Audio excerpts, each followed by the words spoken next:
maximum respect kuri wowe wahisemo kubana natwe umunsi ku munsi.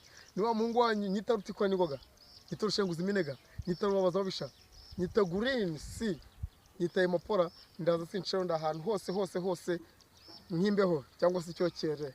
Ndemeza ntashidikanya ko uyu munsi mbazaniye ntabwo usanzwe, kuko nari maze iminsi nagaragara kuri kamera wambaza ngo nari ndi hehe. Ntabwo nari meze neza, nta vibe nari mfite. Wewe wese mukwana natwe kuri Pala Vibe ndagusuje rero amajyepfo amajyaruguru iburasirazuba ndetse naho rirengera umujyi wa Kigali ntabwo nabibagirwa, ndetse n'intara gatandatu aba diaspora. Maximum respect ndabemera bya hatari. Uyu munsi mbazaniye ikiro sasa, nubundi ni kwa kuri kwinshi, bazaniye kwa kuri kwinshi, nje kubarabura ibyisi yabahishe. Igihe kiragezwe ngo niteye kubanca intege imaje y'umusitari yubakwe, umusana agira uko afatwa. Igihe cyageze ngo twebwe ubwacu turwane ku cyubahiro cyacu, kuko hari ibyo mbona nanjye ubwanjye ntazi, Habwo nibaza niba kuba umuntu example, eske umuntu kuba yashyiraho direde n'icyaha? Baza mugenzi wawe ngo kuba washyiraho direde n'icyaha? Ni igihe ki look y'umuntu yatangiye kumujyaginga? Ni igihe ki uko umuntu agaragara bimubera ikibazo muri societe? Baza mugenzi wawe kukabaza. Wowe ndabwira wowe urimo kunyumva ndetse nawe urimo kumbona, kuko buriya ikiza cya YouTube nikundira yumvwa n'abantu b'ingeri zose, ikarebwa n'abantu b'ingeri zose. Ushaka kuba ufite ubumuga bw'urugingo runaka wenda utareba, ariko ufite amatwi yumva neza. Wowe urimo kunyumva, baza mugenzi ko look y'umuntu uko agaragara. Ni igihe ki byatangiye kugira ngo umuntu uko yaba agaragara bibe byamubera ikibazo. Already ushyizeho direde, nturi umujura, ntiwiba, ntiwiyandarika, ntugira uti, ariko direde zonyine zigatuma uhinduka igicibwa muri rubanda. Ibyo ndabivugira ku iki? Back in days mu byashize umuntu ajya agatekeraho akadirede, urumva ari na fieri yabyo tu, yumva ari fieri yabyo by the way. Ariko wajya muri society ugasanga ni bya bindi by'ibisatsi, ni bya bindi mwana. Wowe kuki wambaye ikote tutavuga ngo ni wundi w'amakote? Kuki wowe iyo wambaye agasaha keza, kuki yo sayita kubera symbole, ni kubera irangamuntu, kubera ikirangantego? Ngarutse imbere akamera imbawe cyane, kuko maje kubona ko ibi bintu bibaje kuba umuco, byabaye umuco, aho kugeza ubwo umuntu yamburwa chance of opportunity mu buzima bitewe na look. Can you imagine? Nakibaza ngo turerekeza turavaye turajyayo, ibyo bisatsi byanyu ntaho bizabageza. Can you imagine? Wowe kwambara ikote se no kwiyogoshesha ordinaire byakugejeje hehe?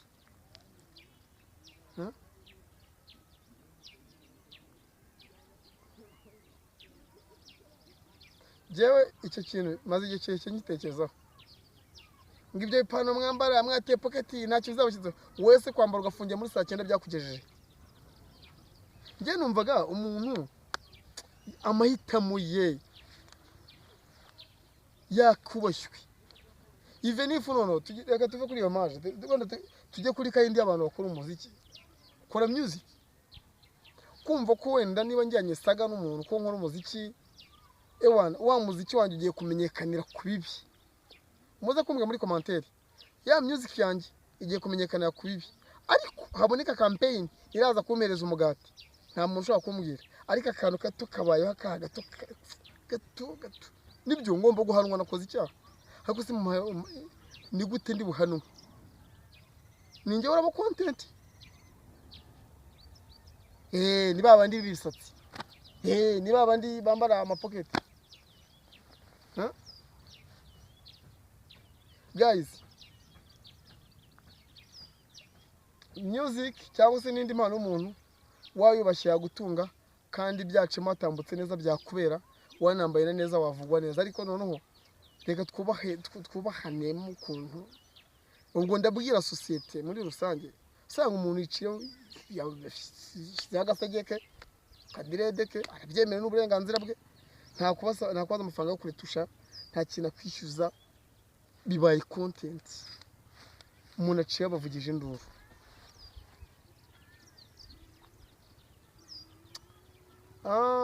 byose ariko bisaba igihe wenda buke mba ndeba u Rwanda rugenda rwirukanka umunsi ku munsi buke bizatungana u Rwanda rugenda rwirukanka mu iterambere ndamya nashidikanya ko nk'umuntu uheruka mu Rwanda mu 2000 uhamugejeje uyu munsi none nta kintu yabona avuga just be quiet yacucu kakumirwa kuko nyine tumaje kwisobanukirwa twarasirimutse abatambaga inkweto bambara inkweto ariko none turi smart kurutu dukeneye no kuba smart mu mutwe wowe wijyaginga umuntu urebye physical appearance ye jyaginga umuntu ureba mu bwenge bwe uriya muntu arashoboye cyangwa ntagashoboye bura nicyo uvuga ngo abazungu baradusebye hatari umuzungu areba ibikurimo ntago areba uko ahagaze nushaka direct bigera hangaha cyara voice uriya mwana software yarayizi neza akazi tugiye kuma ka designing muri software azi kwikoresha neza software azi kwikoresha neza mudasobwa arayumva bakakubahira icyo ngicyo ariko twebwe ino ibyuzi nko byakakurengeye sometimes usa nkaho bizira mwana umva nk'icyo kibazo kuba waba bati ngewe mbasha guhana runaka arakomeye muri iki gihugu mu bihugu umuziki cyangwa se mu yindi angle icyo kintu wakacyubahiwe kubera ko ntabwo wamenyana n'umunyamuziki udakora umuziki icyo kintu kibaho ntiwamenyana n'umucuruzi utari umucuruzi cyangwa utari umukiriya we ibyo ntibikunda ariko noneho kuba ukora umuziki especially muri location y'icyaramo gakeya kuba wahindura look kandi umusana agomba guhindura look ni ikibazo why you want to judge a cover without understand many pages of the book gute urimo gushaka kujyaginga igifuniko kigize icyo gitabo utarasobanukirwa ibiri mu mapaji ari muri icyo gitabo ntabwo nshaka kurambirana kameramani n'ubu n'iminota 10 igeze umubwiye ntaribi sinshaka kurambirana ariko noneho umusana afatwa ati ese umuntu wahisemo ibyo bintu arafatwa ati